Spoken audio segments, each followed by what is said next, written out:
Sawyer Robertson is the quarterback at Baylor. He has been unbelievable. He's leading the nation in passing yards and passing touchdowns. And how about the Bears? I was watching that game on Saturday. They had an epic comeback in the fourth quarter, now enter their bye week at 4-2 on the season. And the quarterback at Baylor, Sawyer Robertson, is kind enough to join us right now on the Zach Gelb Show. Sawyer, first off, congratulations on the win. Appreciate the time. Thanks so much for doing this. How you been? Doing good. Yeah, absolutely. Thank you. Thank you for having me. It's an honor. And thank you. Yeah, we like to make it interesting in these games, don't we? So. Yeah, it has been a crazy season, by the way. You know, I watched a lot of Baylor because I'm close with Matt Rule from a few years ago. And then I've continued to watch them with Dave Aranda. And then obviously what you've been able to do for the last 2 years. But just take me through those emotions in the fourth quarter. You guys are down big. And then late Kansas State is lining up, final play of the game, to go kick what would be a field goal that would give you guys the L, and then the kick's blocked. Just how about your emotions on the sideline? Are you superstitious? And then once the kick gets blocked, take me through the euphoria. Yeah, man, I was praying for sure, that we'd get out of there with the win. And I'd love, like, my heart was obviously beating a lot, but we've been in that situation before. Out of our 6 games, 3 of them have come down to a last-second field goal. And we've been fortunate enough to come out on the right side of 2 of those wins. But yeah, and then after the locker room, just after the block kick, everybody was going crazy, coming back from 14 down in the fourth quarter. Just an epic win, something that I don't think a lot of these guys are going to forget about anytime soon. Now, you know what happens? Like, you're probably not privy to this during the game because you're locked in. But when you're down 31-17 in the fourth, people are saying, all right, that's the end of the Baylor season. There's going to be their 3rd loss. Who knows what's going to happen to the future of Dave Aranda? And then you guys are able to fight through all that, and the moment was never too big for you. You guys are able to be resilient. Just what does it say about this group that even though it looked like you guys were down and out in that fourth quarter, not only did you find a way to get back in it, but then win the game?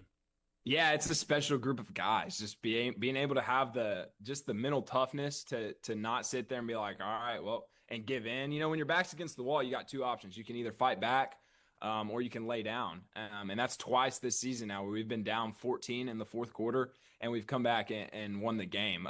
The first one was against a ranked SMU team on the road, and then now against Kansas State, who was ranked earlier in the season. And so just having the locker room that we have, we have a lot of veterans, a lot of leaders, guys that have been in tough situations before. And I think those tough situations speak volumes into how this season has played out, just being able to win those games that come down to the wire. So now you guys get a week to breathe a little bit, a week to get healthy because you're entering your bye week at 4-2. How do you assess, with all this craziness that we're talking about where this football team's going to be for the second half of the season? Yeah, it's kind of, the bye week, you're kind of balancing getting healthy, like you said, and making the corrections and getting better throughout the course of the week, working on the things that we need to work on. And so for us, we're pretty banged up right now just because, we've played a tough schedule the first 6 games. We opened with Auburn, then went on the road against SMU, played against Arizona. It's just a really hard first 6 games for us. And so this bye week is honestly coming at a good time. Our starting running back is banged up. He's been absolutely outstanding for us. And so for him being able to get healthy, and then we got a couple linemen and then guys on the defense that are going to be able to get healthy. But just being able to kind of like sit back, take a breather, but also work on the things we need to get better at. At the end of the week, I know this Saturday is not going to come down to a game-winning field goal for the Baylor Bears, and so that's kind of refreshing to sit back and think about. I wonder how the hand is of Michael Trigg, because I don't know how the heck that he caught that ball. That was unbelievable. Yeah, he's incredible, man. Just such a good teammate, such a good guy. Love getting, obviously as a quarterback, love getting to throw, getting to throw the ball to him, along with all the receivers that we have, just so many weapons. And so what an amazing play. Obviously, it was the number 1 play on SportsCenter. I'm so happy and pumped for him. And I know he was pretty excited too. Sawyer Robertson here with us. He leads the nation in passing yards and passing touchdowns. He's the quarterback of the Baylor Bears after that epic victory up against Kansas State. They're 4-2 entering the bye. So last year, right, you came onto the scene and you played really well, and we saw what you did down the stretch, and it creates this big storm entering this year. Wow, Baylor's such a good football team. Baylor could be a team that maybe wins the Big 12 and go to the college football playoff. And I'm just wondering, after living through last year, what did you take and what did you really learn about yourself a year ago? I mean, obviously entering the season as the backup, it was kind of like, okay, I'm gonna prepare each week like I'm the starter. and I'm going to be ready whenever my number's called. And ultimately that ended up happening. And so super thankful for that opportunity. And I really didn't look back. So thankfully, the guys on the team responded well, and we were able to win our last 6 games of the season after starting 2-4. Honestly, last season kind of encompassed what a couple of our games this season have been like, where our backs were against the wall. We were sitting at 2-4 going into our bye week. And then we willed off 6 in a row. And that's kind of what you've seen in those 2 games that I've talked about, where we're down late and we found a way to win. And so just being able to do that last year kind of encompassed what we've been able to do this year too, a little bit, because we've returned so many guys as well. And so I know there's a lot of excitement right now around us. And, it's been super fun these first 6 games. So clearly last year, right, you didn't start the season, so that's the biggest difference. This year you were the guy right out of the gate, and now not only are you the guy right out of the gate, you're leading the nation in passing yards and passing touchdowns, as I'm sure doesn't get old to hear. But outside of just not being the starter from the jump, what do you feel like is the biggest difference from you from last year to now what we're seeing through the first 6 games of the season? It's actually funny. We were watching tape on one of our games last year. And I was sitting there and I was like, oh my goodness. Like I was just not impressed at all. I was like, I really wasn't that good. I wasn't as good as I thought I was last year. And so honestly, like there's so many things. And I think it just all came with game experience, right? Like just being able to be in those tough situations in games, being able to fail in games, trust the receivers in one-on-one situations, just like calming down. The nerves aren't as great anymore as they were last year. And so I just feel so much more relaxed. I feel so much more confident right now as a thrower, as a quarterback, as a leader. And so those are probably the biggest differences from last year and this year. And part of that too goes into, wasn't the starter last year at the beginning of the year. I was at the end and in the off season and going into this year. But I tried to always prepare like I was. And so I think that helped me last year. And heading into this year. But yeah, I just feel so much more confident as a quarterback right now. Now, I know you're a quarterback. I know you're a leader, so you probably want the shine to go on your teammates, but you've gotten so much shine recently, especially what you're doing, leading the nation in yards and touchdowns. People are throwing your name in the Heisman Trophy conversation. I'm a Heisman Trophy voter. I know RG3, who won the Heisman Trophy, is saying, hey, this could be a top 10 pick in the draft. This could be a guy that could be a Heisman Trophy finalist. When you hear that stuff, how do you handle it and how do you respond to it? Yeah, I definitely try not to pay too much attention to it for a couple reasons. One, I think it's still pretty early, 6 games in. Thankful for how those 6 games have gone, but we still got 6 more games that we got to go out and win. And I think winning takes care of everything. So we got to handle the business on the field. But it's exciting. It's awesome. Obviously RG3, I've been able to meet him and talk to him. He's been so good to me. Just a great guy to look up to, everything. But I do try to use the attention that I get to just kind of shine a light on my teammates, because at the end of the day, they make me look way better than I am. The receivers, tight end, the line, our running game, and then even Coach Spav and Coach Aranda, just how they coach us, how they coach me. I think that's I think it reflects of how I play is how Coach Spav and Coach Aranda coach me. Their calmness, I think it feeds into me on the field. And so I feel like I never have to panic or do anything out of my comfort zone. And then at the end of the day, obviously all the glory goes to God, because just being able to have this opportunity and the ability to play the sport that I love on this stage is just something that I dreamt of growing up, and to be able to do it, I mean, it's just so cool. What type of football fan, Sawyer Robertson, were you growing up? Who were some quarterbacks that you like watching? I mean, so I grew up in Lubbock. Yeah. So I liked all the Leach quarterbacks, Graham Harrell, and then later on Patrick Mahomes rolled into town, and so he was obviously one that was fun to watch. But then just the Big 12 quarterbacks, because of all the teams that Texas Tech was playing. So Bryce Petty, Seth Russell, RG3, obviously. And then, Mason Rudolph was at Oklahoma State. And so Will Greer at West Virginia, that was when I was in high school.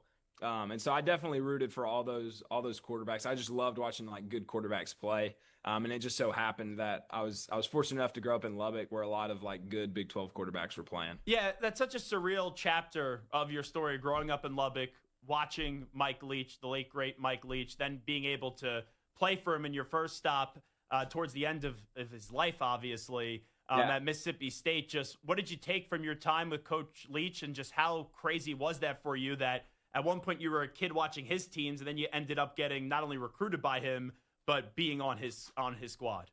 Man, it was really a dream come true. It really was. Just being able to have that, like you said, growing up in Lubbock, watching all of his teams, and then getting to go and play for him and get coached by him was truly a dream come true. And I learned so much from him. And honestly, the best thing that I learned probably wasn't even football related, and it was just like be yourself, like unapologetically. And that's how, I mean, obviously that's how he was. He didn't care what really anybody else thought about him. He didn't care about any of the outside noise. It wasn't going to change who he was or how he did things.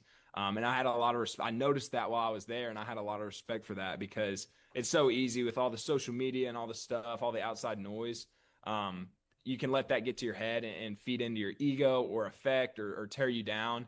And so being able to see that from him, honestly, has helped me throughout my career and where I'm at now, because I'm like, none of that stuff, I'm not going to let any of that stuff affect me. I'm going to be Sawyer. And I'm going to be the person that I know I am. You know, it's so bizarre that he's no longer still here with us and to talk about him in the past tense. But I'll never forget, I was at the draft for our draft coverage, and it was in Las Vegas, and he was at the Cosmopolitan.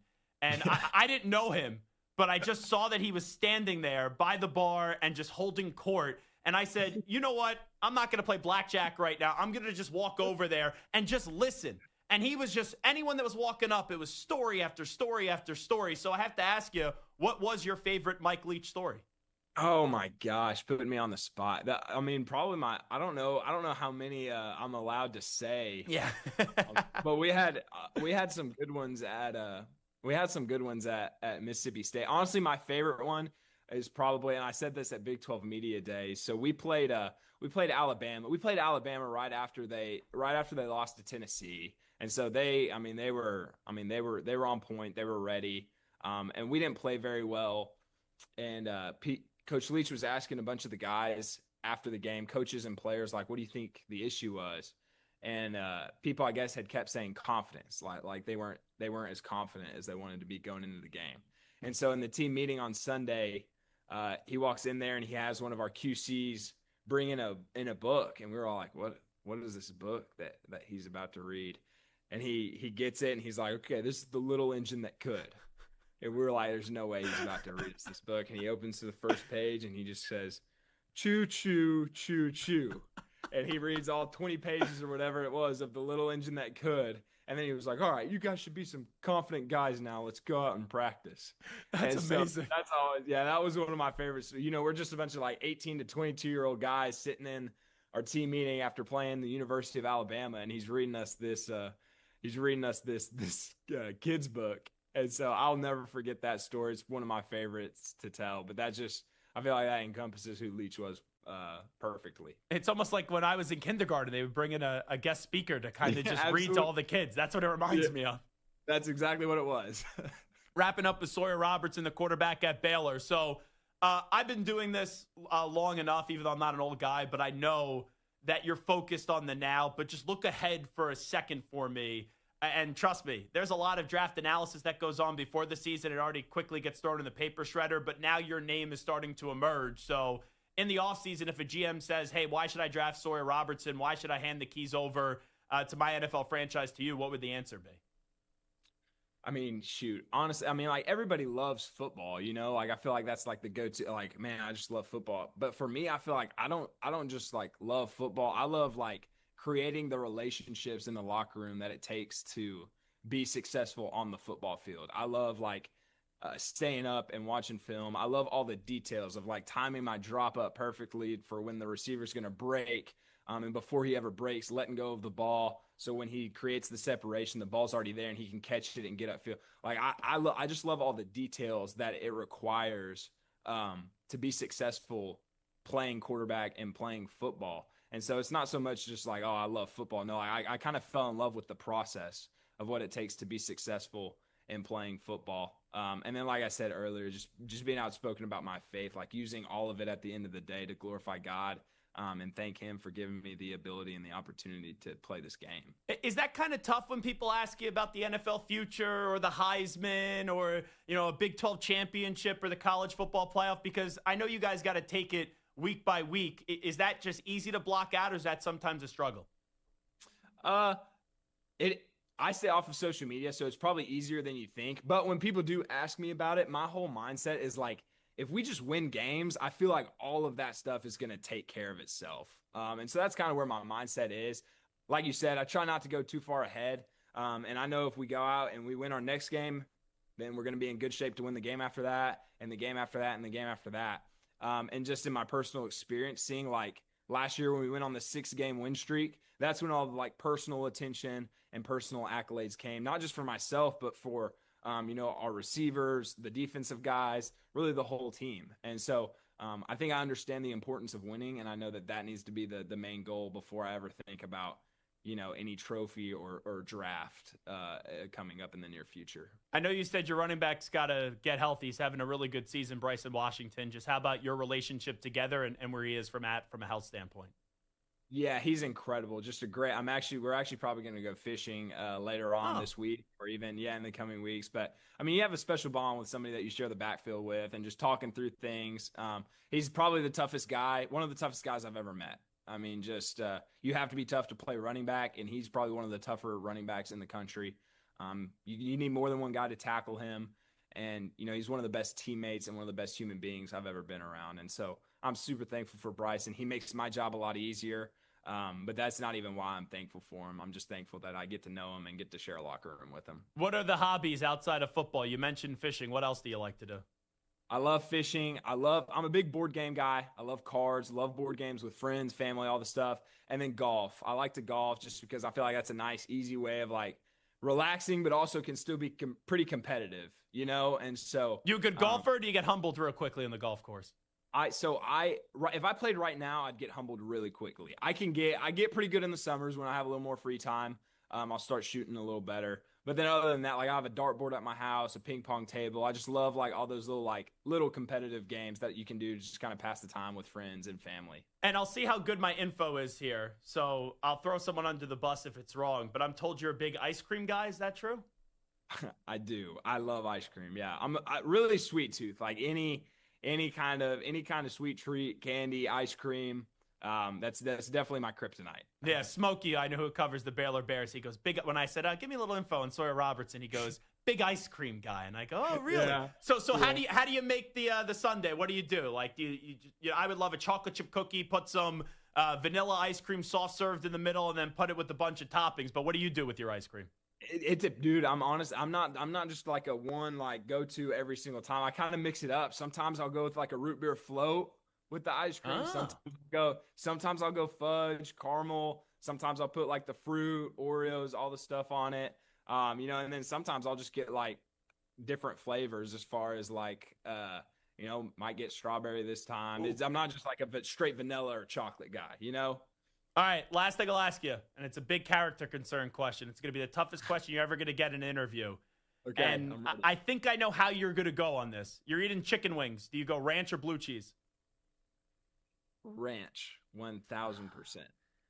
Ranch, because you're from the South. Jonathan Taylor's 1,000% right. He goes, us East Coast guys, we love blue cheese. That's the right answer. But down South, you guys like ranch. It's not. I mean, it's not even a question. You know what? Heisman Trophy gone. Big 12 playoff spot gone. First round pick gone. You're off my draft board. I can't like you anymore, Sawyer Robertson. You know what? I'm sorry. No, it's all good. Hey, best of luck. We hope you accomplish everything that you want to this year. Thanks so much for doing this, and be well, all right? Thank you so much for having me, Zach. I really appreciate it.